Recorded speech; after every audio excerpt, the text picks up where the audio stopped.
What's up? We back today and we doing a film study on Brian Norman and the so-called left hand. So as always, I'm looking at Brian Norman's last two fights, and right from the start of the fight, I notice it's his right hand that's the problem. I'm hearing around on the internet about the left, but this right hand is giving folks problems. Not only that, he's not giving you an inch. He's going to stand his ground. Like right now, I'm highlighting him. He's standing his ground, and he's going to deliver a right hand that grazes the head of his opponent. His opponent tried to roll under, but with him being stationary, he got leverage to go with the angle on the punch. Now, we all seen in the Ryan Garcia versus Devin Haney fight, Garcia caught Haney with a right hand in the first round that wobbled him. Now, doing my calculations on Boxing Math, Ryan Garcia, Brian Norman Jr., I think if Brian Norman Jr. lands that punch, he could get Devin Haney out of there. So then again, he takes a step back, stand his ground, and deliver his power. Grazing shots, but still able to get another knockdown in the first round. So now coming up on round 3, he goes to his left hand and he's just whooping him with it. Just trying to lay him to sleep. So this is what the assassin does when he has you in the eyes of his scope. Just wail on you. Some people saying Devin Haney won't sit still in this fight.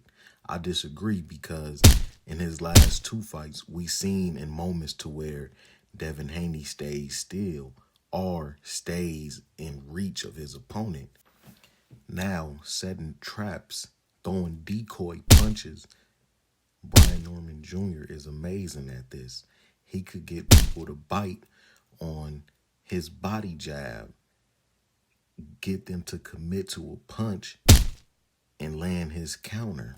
This is another key to victory for Brian Norman because Devin Haney always throw his iconic jab to the body. He got to be careful doing that one November 22nd. So now off to Brian Norman Jr. next fight. And I'm seeing that he likes to test his opponents out early. As you can see, this is the second round, and it's about a minute left into the round. Brian Norman Jr. mid-range game is dangerous because he covers so much ground and he's throwing feints with it. So you don't see him moving because you're watching out for a punch when he's taking a step forward, like at the end of this exchange. And this lets you know how explosive Brian Norman Jr. is because he's right there in front of the opponent, and without the opponent sees him, he just appears in front of him. So then again, in round 3, he does magic, disappear and reappear. So here go a little look at Brian Norman Jr. clinch game. He keep his one arm free so he could still attack. That's good game right there. He catches him clean again. And from there, it's pretty much victory formation. Heads downfield and get the knockout. Now, what do we see? We see he created that knockdown off of a jab. Let's take a look again.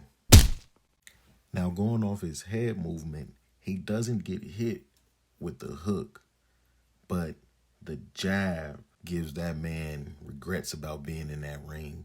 He actually didn't get knocked out. He quit. Giving Brian Norman Jr. an easy payday.